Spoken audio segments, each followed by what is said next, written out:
Conyers accused of taking staff meeting in his underwear, ordering subordinate to babysit his kid. No one had to guess whether Representative John Conyers wore boxers or briefs, according to a former key staffer, who said the embattled Michigan lawmaker once called her into a meeting while sporting only his skivvies.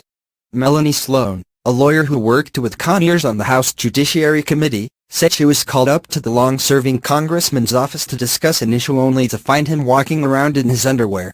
Sloan is the third woman to accuse Conyers of inappropriate behavior. "It made me increasingly anxious and depressed about going to work every day," she said, adding that there was no way to fix it. "There was no mechanism I could use, no person I could go to," she said. Sloan was a well-known Washington lawyer when she worked as Democratic counsel on the House Judiciary Committee in the 1990s. It was not clear exactly when the strange encounter with the lawmaker, now 88, occurred. During her time working for the committee, she claims Conyers often screamed at her, fired her then rehired her, criticized her for not wearing stockings, and once even ordered her to babysit one of his children. While those revelations came out earlier this week, word of Conyers, who was first elected to Congress in 1964, taking a meeting in his underwear came this week in a Detroit Free Press article. Though Sloan maintains Conyers did not sexually assault her, she told the Detroit Free Press that his constant stream of abuse was difficult to handle and it was certainly damaging to my self-respect and self-esteem. Conyers' hometown newspaper earlier this week called for his resignation in the wake of sexual harassment allegations against him as well as a questionable payout to an alleged victim.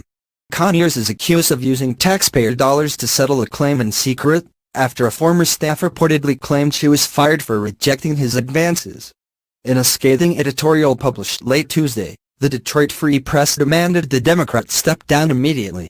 The paper called Conyers' actions the kind of behavior that can never be tolerated in a public official, much less an elected representative of the people.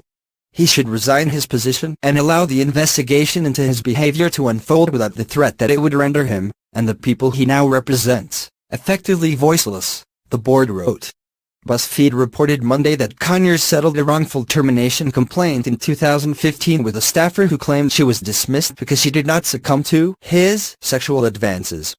Conyers acknowledged in a statement that his office paid his accuser the money, reportedly a $27,000 sum, but vehemently denied the underlying claims.